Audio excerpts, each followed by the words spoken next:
ಕರ್ನಾಟಕ ದ್ವೇಷ ಭಾಷಣ ಮತ್ತು ದ್ವೇಷ ಅಪರಾಧಗಳ ನಿಯಂತ್ರಣ ಮಸೂದೆಯನ್ನು ಪಾಸ್ ಮಾಡಿತು. ಓಕೆ, ಸೊ ಕರ್ನಾಟಕ ದ್ವೇಷ ಭಾಷಣ ಮತ್ತು ದ್ವೇಷ ಅಪರಾಧಗಳ ನಿಯಂತ್ರಣ ಮಸೂದೆ 2025. ಆಯ್ತಾ? ಫಸ್ಟು ಇಲ್ಲಿ ನೋಡಿ, ಕೇಳಿಸ್ಕೊಳ್ಳಿ, ಇದು ಗ್ಯಾರಂಟಿ ಕ್ವಶನ್ ಆಗುತ್ತೆ, ಬರೆದು ಕೊಡ್ತೀನಿ ಕ್ವಶನ್. ಆಯ್ತಾ? So first we should understand what is hate speech and hate crime. ದ್ವೇಷ ಭಾಷಣ ಮತ್ತು ದ್ವೇಷ ಅಪರಾಧಗಳು ಎಂದರೇನು? ಭಾಳ ಬಿಡಿಬಿಡಿಯಾಗಿ ಹೇಳಿದ್ದಾರೆ. ನೋಡಿ, ಇದನ್ನೇ 2 ನಿಮಿಷ ಹೇಳ್ತೀನಿ. ಓಕೆ, ನೀವು ಎನಿ ಕೈಂಡ್ ಆಫ್ ಎಕ್ಸ್ಪ್ರೆಷನ್ ಅಂತಂದರೆ ಬಾಯಿ ಬಿಟ್ಟು ಹೇಳಬೇಕು ಅಂತನೇನಿಲ್ಲ. ಯಾವುದೇ ರೀತಿ ಎಕ್ಸ್ಪ್ರೆಷನ್, ಅದು ಸನ್ನೆಗಳಾಗಿರ್ಬೋದು, ಆ್ಯಕ್ಷನ್ ಮಾಡೋದಾಗಿರ್ಬೋದು, ಮಾತಲ್ಲಾಗಿರ್ಬೋದು, ಸೈನ್ಸಲ್ಲಾಗಿರ್ಬೋದು, ವರ್ಬಲ್ ಆಗಿರ್ಬೋದು, ಅಥವಾ ರೆಪ್ರೆಸೆಂಟೇಷನ್ ಆಗಿರ್ಬೋದು, ಸನ್ನೆವಾಗಿರ್ಬೋದು, ಮೌಖಿಕವಾಗಿ ಆಗಿರ್ಬೋದು, ಅಥವಾ ಆ್ಯಕ್ಷನ್ಸ್ಗಳಲ್ಲಾಗಿರ್ಬೋದು. ಆಯಿತಾ? ಕೇಳಿಸ್ಕೊಳ್ಳಿ, ಒಂದು ವರ್ಡ್ ಯೂಸ್ ಮಾಡಿದ್ದಾರೆ, ಪ್ರಿಜುಡಿಸ್ ಇಂಟ್ರೆಸ್ಟ್ ಅಂತ. ಅಂದರೆ ನಿಮ್ದೇನೋ ವೈಯಕ್ತಿಕ ಉದ್ದೇಶಕ್ಕೋಸ್ಕರ ನೀವು ಧರ್ಮಗಳ ಬಗ್ಗೆ, ಮತ ಪಂಗಡಗಳ ಬಗ್ಗೆ, ಜಾತಿಗಳ ಬಗ್ಗೆ, ಸಮುದಾಯಗಳ ಬಗ್ಗೆ, ಲಿಂಗದ ಬಗ್ಗೆ, ಲೈಂಗಿಕ ದೃಷ್ಟಿಕೋನದ ಬಗ್ಗೆ, ಪ್ಲೇಸ್ ಆಫ್ ಬರ್ತ್ ಹುಟ್ಟಿನ ಸ್ಥಳದ ಬಗ್ಗೆ, ಉಳ್ಕೊಂಡಿರೋ ಜಾಗದ ಬಗ್ಗೆ, ಭಾಷೆಯ ಬಗ್ಗೆ, ಅಂಗವೈಕಲ್ಯದ ಬಗ್ಗೆ, ಬುಡಕಟ್ಟು ಜನಗಳ ಬಗ್ಗೆ ಎಷ್ಟು ಚೆನ್ನಾಗಿ ಡಿಫೈನ್ ಮಾಡಿದ್ದಾರೆ ನೋಡಿ. ನಿಮ್ದೇನೋ ವೈಯಕ್ತಿಕ ಹಿತಾಸಕ್ತಿಗೋಸ್ಕರ, ಪರ್ಸ್ನಲ್ ಇಂಟ್ರೆಸ್ಟ್ಗೋಸ್ಕರ ಇಷ್ಟು ಜನಗಳ ಬಗ್ಗೆ, ಯಾರು? Religion, race, caste, community, sex, sexual orientation, place of birth, residence, language, disability, tribe, ಇಷ್ಟು ಜನಗಳ ಬಗ್ಗೆ ನೋಡಿ. ಒಂದು ಎಕ್ಸ್ಪ್ರೆಷನ್ ಅಂದರೆ ಅದು ಮೌಖಿಕವಾಗಿ ಆಗಿರ್ಬೋದು, ಅಂದರೆ ಮಾತಿನ ಮುಖಾಂತರ ಆಗಿರ್ಬೋದು, ಸನ್ನೆಗಳ ಮುಖಾಂತರ ಆಗಿರ್ಬೋದು, ಅಥವಾ ಆ್ಯಕ್ಷನ್ಸ್ನ ಮುಖಾಂತರ ಆಗಿರ್ಬೋದು. ಇದನ್ನು ಎಲ್ಲೇ ಪಬ್ಲಿಷ್ ಮಾಡಿದರೆ ಅಥವಾ ಆ ಪಬ್ಲಿಷ್ ಮಾಡಿದ್ದು ಸರ್ಕ್ಯುಲೇಟ್ ಆದರೆ,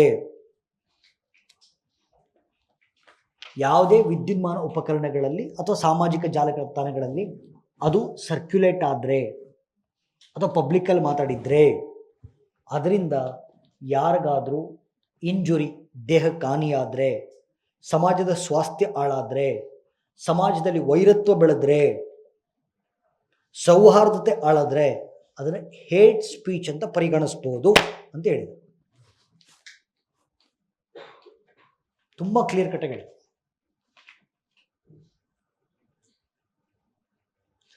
ನಾನು ಈ ಪರ್ಟಿಕ್ಯುಲರ್ ಟಾಪಿಕ್ ಬಗ್ಗೆ 10-15 ನಿಮಿಷ ಮಾತಾಡಬೇಕು ಅಂದ್ಕೊಂಡಿದ್ದೆ. 360 degree information about hate speech.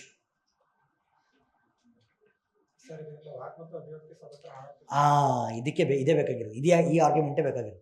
ಬರ್ತೀನಿ ಸರ್ ಅದಕ್ಕೆ. ಫಸ್ಟ್ ಹೇಟ್ ಸ್ಪೀಚ್ ಡೆಫಿನೇಷನ್ ಅಂತ ಮಾಡ್ಕೊಂತೇನೆ ಸರ್, ಇನ್ನೊಂದು ಸತಿ ಹೇಳ್ಬಿಡ್ತೀನಿ ಆಯಿತಾ? So please, what is hate speech? ದ್ವೇಷ ಭಾಷಣ ಅಂತಂದರೆ, ಆಯಿತಾ? ಕೇಳಿಸ್ಕೊಳ್ಳಿ. ದ್ವೇಷ ಭಾಷಣ ಅಂದರೆ ನಿಮ್ಮ ವೈಯಕ್ತಿಕ ಹಿತಾಸಕ್ತಿ ಇಟ್ಕೊಂಡು, ನಿಮ್ಮ ಪರ್ಸನಲ್ ಇಂಟ್ರೆಸ್ಟ್, ಓಕೆ, ಪ್ರಿಜುಡಿಸ್ ಇಟ್ಕೊಂಡು, ನಿಮ್ಮ ವೈಯಕ್ತಿಕ ಹಿತಾಸಕ್ತಿಗೋಸ್ಕರ ಯಾವುದೇ ಇಲ್ಲಿ ಬರ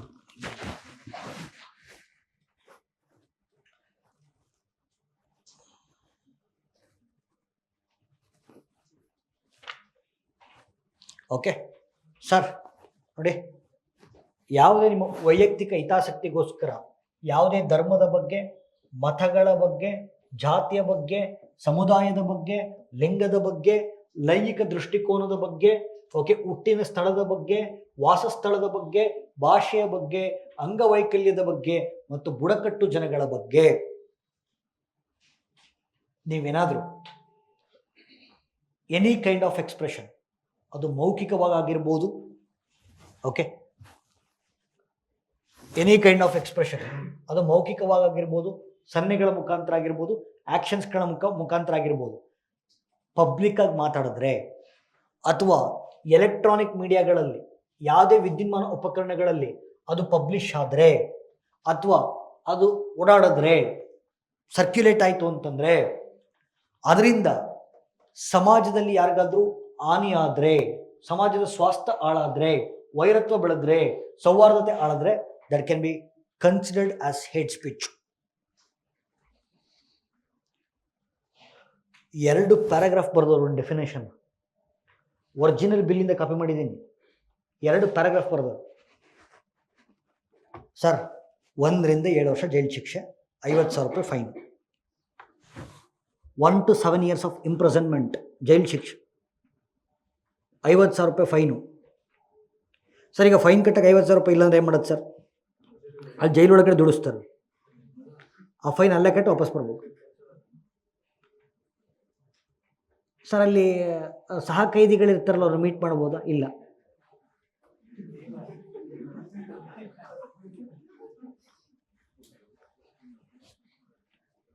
ಈ ಅಪರಾಧವನ್ನು ಕಾಗ್ನಿಸಬಲ್ ಅಂದರೆ ಅಕ್ಷಮ್ಯ ಅಪರಾಧ, ನಾನ್ ಬೇಲೆಬಲ್, ಬೇಲಾಗಲ್ಲ ಅಂತ ಪರಿಗಣಿಸ್ತಾರೆ. ಆಯ್ತಾ? ಅವರು ಸ್ನೇಹಿತ ಭಾಳ ಚೆನ್ನಾಗಿ ಕ್ವಶನ್ ಕೇಳಿದ್ರು. ಸರ್, ಸ್ನೇಹಿತ ಭಾಳ ಚೆನ್ನಾಗಿ ಕ್ವಶನ್. ಸರ್, ಇದು ಫಂಡಮೆಂಟಲ್ ರೈಟ್ಸ್, ಮೂಲಭೂತ ಹಕ್ಕುಗಳು, ಆರ್ಟಿಕಲ್ 19 ಕ್ಲಾಸ್ 1, ಓಕೆ, ವಾಕ್ ಮತ್ತು ಅಭಿವ್ಯಕ್ತ ಸ್ವಾತಂತ್ರ್ಯವನ್ನು ಕೊಡುತ್ತೆ, freedom of speech and expression. Sir, ನೀವು ಅಲ್ಲೇ ತಪ್ಪು ಮಾಡಿರೋದು. ಆರ್ಟಿಕಲ್ 19 ಕ್ಲಾಸ್ 2 ಓದಬೇಕಾಗಿತ್ತು. ಓಕೆ, 19 ಕ್ಲಾಸ್ 1 ವಾಕ್ ಮತ್ತು ಅಭಿವ್ಯಕ್ತ ಸ್ವಾತಂತ್ರ್ಯ, 19 ಕ್ಲಾಸ್ 2 ಓಕೆ, ವಾಕ್ ಮತ್ತು ಅಭಿವ್ಯಕ್ತ ಸ್ವಾತಂತ್ರ್ಯಕ್ಕೆ ರೆಸ್ಟ್ರಿಕ್ಷನ್ಸ್ ಇದೆ. ಓಕೆ, ರೆಸ್ಟ್ರಿಕ್ಷನ್ಸ್ ಇದೆ. ಅದು ಸಮಾಜದ ಸ್ವಾಸ್ಥ್ಯವನ್ನು ಹಾಳು ಮಾಡುವಂತಿಲ್ಲ. ಆಮೇಲೆ ನಿಮ್ಗೆ ಆಲ್ರೆಡಿ ಗೊತ್ತು, fundamental rights are not absolute. Yes or no? ಅಲ್ಲ, ಇಟ್ ಕ್ಯಾನ್ ಬಿ ಸೀಸಬಲ್ ತಾನೆ? ಮಾತಾಡ್ರಿ. ಹಾಂ, ಪಾಲಿಟಿ ಆಗಿದ್ರೆ ಗೊತ್ತಿರುತ್ತೆ. ಸೊ ಫಂಡಮೆಂಟಲ್ ರೈಟ್ಸ್ ಇನ್ನು ಎಲ್ಲದೂ ಅಬ್ಸಲ್ಯೂಟ್ ಅಲ್ಲ. ಸೊ ರೀಸನಬಲ್ ರೆಸ್ಟ್ರಿಕ್ಷನ್ಸ್ ಇದ್ದೇ ಇರುತ್ತೆ. ಈಗ ವಾಕ್ ಮತ್ತು ಅಭಿವ್ಯಕ್ತ ಸ್ವಾತಂತ್ರ್ಯ ಅಲ್ಲ, ವಾಕ್ ಮತ್ತು ಅಭಿವ್ಯಕ್ತ ಸ್ವಾತಂತ್ರ್ಯ ಕೊಟ್ಟವ್ರೆ ಅಂತೇಳಿ ಯಾರನ್ನ ಕರೆದು ಬಾಯಿ ಬಂದಂಗೆ ಬೈದ್ರೆ? ಆರ್ಟಿಕಲ್ 19 ಕ್ಲಾಸ್ 2 ಅದನ್ನೇ ಹೇಳೋದು, ಫ್ರೀಡಮ್ ಆಫ್ ಸ್ಪೀಚ್ ಆ್ಯಂಡ್ ಎಕ್ಸ್ಪ್ರೆಷನ್ಸ್ಗೆ ರೀಸನಬಲ್ ರೆಸ್ಟ್ರಿಕ್ಷನ್ಸ್ ಇದೆ. ರೈಟ್? ಓಕೆ, ಆಯಿತು. ಈಗ ಸರ್, ಈ ಬಿಲ್ ಬಿಡಿ, ಕರ್ನಾಟಕ ರಾಜ್ಯ ಸರ್ಕಾರದ ಒಂದು ಬಿಲ್ ಬಿಟ್ಬಿಡಿ, ಆಯಿತಾ? ಇಲ್ಲಿವರೆಗೂ ಹೇಟ್ ಸ್ಪೀಚ್ ಅಂದರೆ ದ್ವೇಷ ಭಾಷಣವನ್ನು ತಡೆಗಟ್ಟುವಂಥ ಭಾರತ ಸರ್ಕಾರದ ಪ್ರಯತ್ನಗಳಾಗಿದೆಯಾ ಸರ್? ಆಗಿದೆ. ಓಕೆ, ಸೊ ಎಲ್ಲೆಲ್ಲಾಗಿದೆ? ಓಕೆ, ಲಿಸನ್ ಹಿಯರ್, ಎಲ್ಲೆಲ್ಲಾಗಿದೆ? ಓಕೆ, 19 ಕ್ಲಾಸ್ 1 ಹೇಳಿದ್ದೀನಿ, 19 ಕ್ಲಾಸ್ 2 ಹೇಳಿದ್ದೀನಿ, ಆಯಿತಾ? ಸೊ ರೀಸೆಂಟಾಗಿ ನೋಡಿ, ಇಲ್ಲಿ IPCನ ನಾವು ಹೆಸರು ಚೇಂಜ್ ಮಾಡಿದ್ದೀವ? Yes or no? Bharatiya Nyaya ಸಂಹಿತೆ, ಆಯಿತಾ? ಅದರಲ್ಲಿ ಸೆಕ್ಷನ್ 153A 295A ಇದೇನು ಹೇಳುತ್ತೆ ಅಂತಂದರೆ, ನೋಡಿ, 2 ಸೆಕ್ಷನ್ ಏನು ಹೇಳ್ತವೆ ಅಂತಂದರೆ, ಸರ್, ನೀವು 3 ವಿಚಾರ ಹೇಳ್ತವೆ. ಧರ್ಮಗಳು, ಮತ ಪಂಗಡಗಳು ಮತ್ತು ಭಾಷೆಗಳ ನಡುವೆ ದ್ವೇಷ ಹಚ್ಚಿದ್ರೆ it's A criminal offence. Section 53A, section 295A. Okay, ಈ 2 ಸೆಕ್ಷನ್ ಏನು ಹೇಳ್ತೀವಿ, ಈ 2 ಸೆಕ್ಷನ್ ಕೆಳಗಡೆ ಕೇಸ್ ಆಗೋದು. ಓಕೆ, ಧರ್ಮಗಳು, ಮತ ಪಂಗಡಗಳು ಮತ್ತು ಭಾಷೆಗಳ ನಡುವೆ ದ್ವೇಷ ಹಚ್ಚಿದ್ರೆ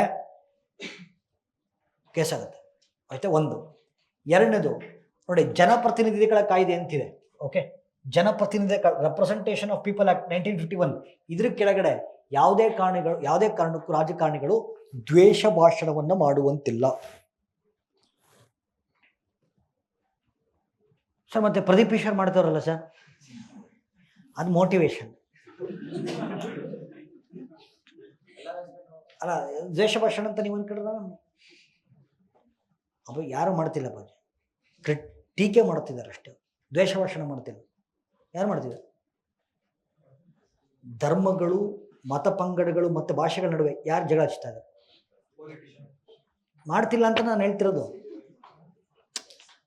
ರಾಜಕೀಯ ಪಕ್ಷಗಳ ಸಿದ್ಧಾಂತವನ್ನು ಟೀಕೆ ಮಾಡ್ತಿದ್ದಾರೆ, ಸರ್ಕಾರದ ಕೆಲಸ ಟೀಕೆ ಮಾಡ್ತಿದ್ದಾರೆ, ಕಾರ್ಯವೈಖರಿ ಟೀಕೆ ಮಾಡ್ತಿದ್ದಾರೆ.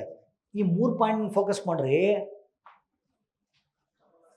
ಮಾಡ್ತಾ ಯಾರು ಮಾಡಲ್ಲ, ಗೊತ್ತವ್ರಿಗೆ ಕೇಸ್ ಆಗುತ್ತೆ ಅಂತ. ಆಯ್ತಾ? ಹಾಂ, ಮಾಡಂಗಿಲ್ಲ. ಓಕೆ. ಸುಪ್ರೀಂ ಎ ವಿಡಿಯೋ ಸರಿ, ಅಲ್ಲಿ ಎಲ್ಲೂ ಕೂಡ ಪರ್ಟಿಕ್ಯುಲರ್ ರಿಲಿಜನ್ನು, ರೇಸ್ಟು, ಲ್ಯಾಂಗ್ವೇಜ್ ಅಲ್ಲಪ್ಪ. ನಾನು ಅದನ್ನೇ ಹೇಳ್ತಿರೋದು ನೋಡಿ, ಇಂಟೆನ್ಷನ್ ಏನೇ ಇರಲಿ, ಆಯಿತಾ, ಬಟ್ ಡೈರೆಕ್ಟಾಗಿ ಎಲ್ಲೂ ಕೂಡ ಆಗಿಲ್ಲಲ್ಲ ಸರ್. ಯಾವುದೇ ಧರ್ಮದ ಹೆಸರು, ಮತ ಪಂಗಡಗಳ ಹೆಸರು ಯಾರೋ ಇನ್ನೊಬ್ರು ಬೇರೆದವ್ರು ಮಾಡಿ ಅದೇ ಸರ್ಕ್ಯುಲೇಟ್ ಆಯ್ತಂದ್ರೆ ಅದ್ರ ಮೇಲೆ ಅದು ಆಕ್ಷನ್ 100% ತಗೊಂತಾರೆ. 100% ತಗೊಂತಾರೆ. ನಮ್ಮ ಕರ್ನಾಟಕದಲ್ಲಿ ಬಸವನಗುಡಿ ಅಪಮಾನ ಮಾಡ್ತಿದ್ರು, ಮತ್ತೆ ಅವ್ರಿಗೆ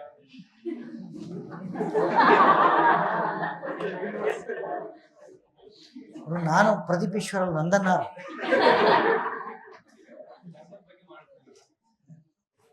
ಮುಸ್ಲಿಂ ಧರ್ಮದ ಬಗ್ಗೆ ಒಂದು ಮಾತಾಡ್ತಾರೆ. I don't want to comment ಅಂತ. ಹೆಂಗ ಬಿಡುಗರು ಹೊಟ್ಟೆಪಟ್ಟು ನಡ್ಕೊಂಡು ಯೂಟ್ಯೂಬ್ ಲೈವ್ ಬರೇ ಹೋಗ್ತದೆ. ನೀ ಕಾಣಲ್ಲ, ನಾನು ಕಾಣ್ತೀನಿ.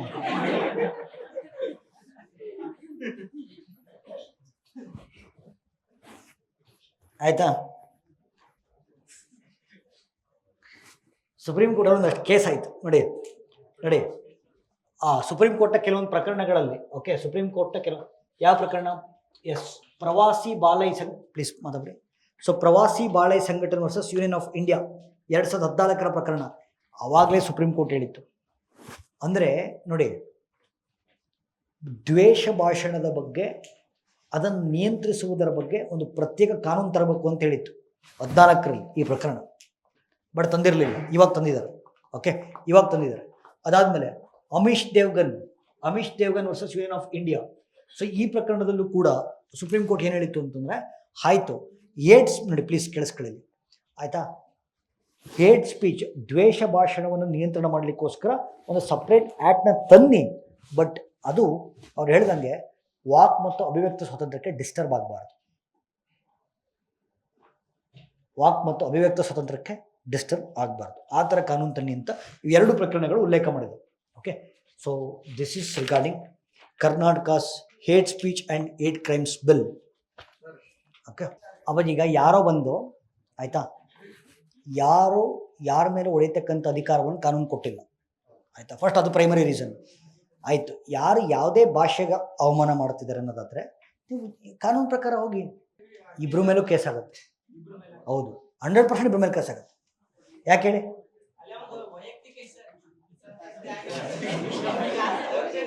ಬಟ್ ನಾನು ಅದನ್ನೇ ಹೇಳ್ತಿರೋದು, ಇಬ್ಬರ ಮೇಲೂ ಕೇಸ್ ಆಗುತ್ತೆ. ಸಿಂಪಲ್. ಡಿಪ್ಲೊಮೆಸಿ ಅಂದರೆ ಇದು. ಆದರೆ ಇದೊಂದು ಹೇಳ್ಬಿಡ್ತೀನಿ ಪ್ಲೀಸ್. ಇದು ಈಗ ಅವರು ದ್ವೇಷ ಭಾಷಣ ಅಂತ ಹೇಳಿದ್ರಲ್ಲ, ಓಕೆ ನೋಡಿ ಪ್ಲೀಸ್, ಒಬ್ಬ ವ್ಯಕ್ತಿ ಮಾಡಿದ್ರೂ ಕೇಸ್ ಆಗುತ್ತೆ. ದ್ವೇಷ ಭಾಷಣ ಒಬ್ಬ ವ್ಯಕ್ತಿ ಮಾಡಿದ್ರೂ ಕೇಸ್ ಆಗುತ್ತೆ. ಒಂದು ಸಂಸ್ಥೆಯ ಪರವಾಗಿ ಮಾತ್ರ ಸಂಸ್ಥೆ ಮೇಲೂ ಕೇಸ್ ಆಗುತ್ತೆ. ಇದು ಮಾಡಿದವ್ರ ಬಗ್ಗೆ, ಆಯಿತಾ. ಆಮೇಲೆ ನೀವು ಯಾರ ಬಗ್ಗೆ ಮಾತಾಡ್ತಿದ್ದೀರಲ್ಲ, ಆ ವ್ಯಕ್ತಿ ಬದುಕಿರಲಿ ಸತ್ತಿರಲಿ ಆದರೂ ಕೇಸ್ ಆಗುತ್ತೆ. ಯಾವುದೋ ಸತ್ತಿರೋ ವ್ಯಕ್ತಿ ಬಗ್ಗೆ ದ್ವೇಷ ಭಾಷಣ ಮಾಡಿದ್ರೆ ಅದು ಕೇಸ್ ಆಗುತ್ತೆ, ಲೈವ್ ಆರ್ ಡೆಡ್. ಯಾಕೆಂದರೆ ಆ ವ್ಯಕ್ತಿಯ ಸಮುದಾಯವನ್ನು ಪರವಾಗಿರುತ್ತಲ್ಲ, ಆ ಸಮುದಾಯದ ಸೌಹಾರ್ದತೆ ಹಾಳು ಮಾಡ್ತಿದ್ದೀರಲ್ಲ. Yes or no? Okay, so this is what. Okay, ಕರ್ನಾಟಕದ ದ್ವೇಷ ಭಾಷಣ ಮತ್ತು ದ್ವೇಷ ಅಪರಾಧಗಳ ನಿಯಂತ್ರಣ ಮಸೂದೆ 2025 ಕ್ಲಿಯರಾ?